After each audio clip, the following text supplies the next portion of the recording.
And girls, today's lesson is a longer, tall tale. As I read to you today, I want you to pay close attention to the main character's goals and superhuman strengths and skills. And then after we read, we will summarize the tall tale together to make sure that we're understanding the text. So today, our objective of what we're going to be doing is to be able to read and summarize a longer, tall tale and to be able to answer some text-dependent comprehension questions and to just listen to Mrs. Griffey read. And again, I want you to be looking for the main character's goals and the superhuman strengths and skills that our character has. All right, here we go. Casey Jones, retold by Antonio Blaine. Even as a boy, Casey Jones dreamed of becoming a train engineer. When he closed his eyes and let his imagination take him away, he could hear the train speeding down the tracks, the whistle blowing. Chugga chugga chugga chugga chugga chugga chugga chugga toot toot. This was back in the days before cars and planes. Train tracks crisscrossed the country, going from small towns to big cities and places in between. People traveled places near and far on trains. They relied on trains to bring them supplies. Getting trains where they needed to be on time was an important job. It was a glamorous job, too, like being a jet pilot today. Casey learned all he could about railroading. He worked as a cabin boy, a flagman, and a fireman.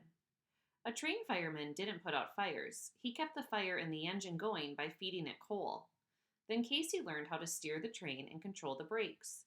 Stopping a huge machine weighing thousands of pounds barreling down the tracks at 80 miles per hour took skill, strength, and a cool head. Casey, his boss, I'm going to go back and reread that. Casey, his boss at the Illinois Central Railroad, finally said, "The day has come for your own train route. We're going to give you the Cannonball Express. She's quick and powerful, but temperamental.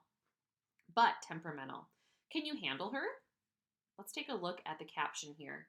John Luther Casey Jones in the cab of Illinois Central Engine number 382. So taking a look right there at that photo. "Handle her," said Casey. "I've been waiting to operate a Spitfire like the Cannonball all my life." With Casey at the helm, Engine 382 set speed records for every stop between Canton, Mississippi and Memphis, Tennessee. Then Casey broke those records. "Get there on the advertised is my motto," he liked to say. He meant that he would bring the train in on time, as written on the schedule. Casey drove his train with style, too. Whenever he left a station, going slowly, carefully, he blew the whistle softly, like a whip poor will be singing tweet, tweet, tweet. Then after he let out the throttle and steam was powering the engine at full speed, he made the whistle shriek. Squeak! Squeak! It sounded like a Viking war cry. Working the whistle became Casey's signature. When children heard a train called tweet, tweet, tweet, then squeak, squeak, they would say, "Casey's coming through. Let's watch him drive the train." One day, Casey was on his usual run. Things were going smoothly, which is to say he was right on time and probably a little ahead of schedule. But in the distance, he spotted a problem. Several children were crossing the tracks to meet the train at the Granada station. All crossed quickly except one terrified girl. She stood on the tracks, hypnotized by the iron horse coming her way, too afraid to move. "Get off! Get off!" Casey called. He blew his whistle to warn her. The little girl stayed in place, her eyes wide with fear. "We'll hit her if we don't stop the train," Casey cried. "Pull the brake," he told the brakeman. "Douse the fire," he instructed the fireman. "Throw all the water we have on it and use those crates of orange juice in boxcar number 2. The train slowed down, but it would nearly take a minute to stop. Casey figured he had only about 30 seconds, so he climbed out of the cabin, even though the train was still moving, and made his way to the front of the train. He was going to try the impossible for any other engineer, that is. Casey swung from pipe to pipe and landed on the pilot. The pilot was the metal bar at the front of the train shaped like a V. It pushed things off the track and out of the way. Casey crouched on the pilot. "Move, little darling," he shouted at the top of his lungs. But the little girl was still frozen in place. With one hand, Casey held on to the train. He leaned forward from his bent position, legs beneath him, and reached down. He grabbed the girl with his free hand a half second before the train could touch her. Casey held the girl closely, then drove off the still-moving train. Casey flipped in the air and then landed on his feet as softly as a cat jumping from a tree. The little girl was dazed, but safe. He brought her over to her friends. "Never cross train tracks when the signal lights are flashing," said Casey to all the children. "Remember, it's better to be safe than sorry," the children agreed. The people at the station cheered for Casey. They asked him to stick around and have their picture taken for the newspaper, as befits a hero. "Thanks for the offer," said Casey. "Maybe on my way back. Right now, I've got to bring the train into Vogue on the advertised, and I'm already 8 minutes behind schedule." Casey gave the order for Simweb, his fireman, to shovel at double speed. He pitched it himself, steering with one hand, shoveling coal with the other. The cannonball picked up speed, 30 miles, 50 miles, 70 miles per hour. "We're moving at a fine clip," said Sim. "Yep, the old girl's got her dancing slippers on, but we won't get there on time unless—" Casey's voice jumped off while he thought. "Unless we jump the track at Hardy Hill." "Impossible!" cried Sim. "Maybe for another engineer, but not for Casey." "Keep shoveling, Sim, and leave it to me. Just hold on to your hat." Sim shoveled coal at triple time. The 382 climbed Hardy Hill faster than ever before. 80 miles per hour, 90 miles per hour, 100 miles per hour. At the top of the hill, instead of turning left at the bend, Casey turned the wheel to the right with one powerful jerk. The train lunged forward and then flew off the tracks. Casey was now piloting a flying train. The cannonball took a shortcut over the valley below. It sailed over the trees. "Hoot, hoot," asked the owls. It sailed over the farms. "Moo," asked the cows. Then the train started to fall toward the ground.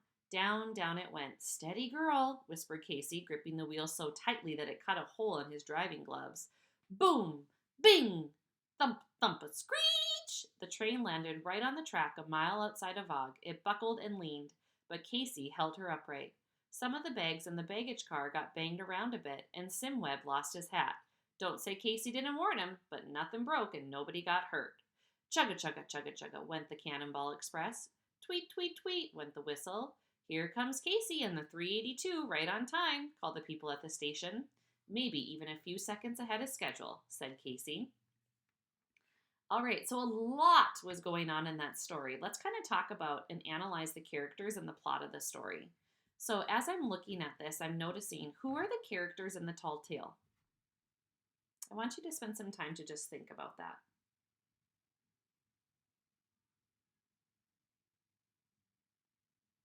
Who is the hero? How do you know? What challenge does the hero face? How does the hero use his strength and skills to deal with the challenge? So when we think about those and what is exactly a tall tale, remember, a lot of times a tall tale will tell us, if I go back to where we were here, the hero may have a helper that might be an animal or an object. Think about who that would have been. The hero will have superhuman strength and skills. Did Casey have any superhuman strength or skills when he stopped that train and saved that little girl? The hero might have to fight or outwit a bully in form of nature, an animal, a machine, or a group of people. The main character is a hero or a heroine and is often based on a real person. And the tall tale is usually a funny story or it has exaggeration. So as we think about all of the things that we've learned today about Casey, we read more of a complex tall tale and we analyzed some of the main characters' goals and superhuman strengths and skills. Tomorrow we're actually going to be digging deeper into the text to determine the meanings of key words and phrases that the author used in this tale. Remember, sometimes we need to read a story several times to notice different aspects of the text. All right, guys, go ahead and analyze the tools readers write, which is onomatopoeia. And tomorrow we're going to come back and focus on these description words. Until then, we'll see you tomorrow.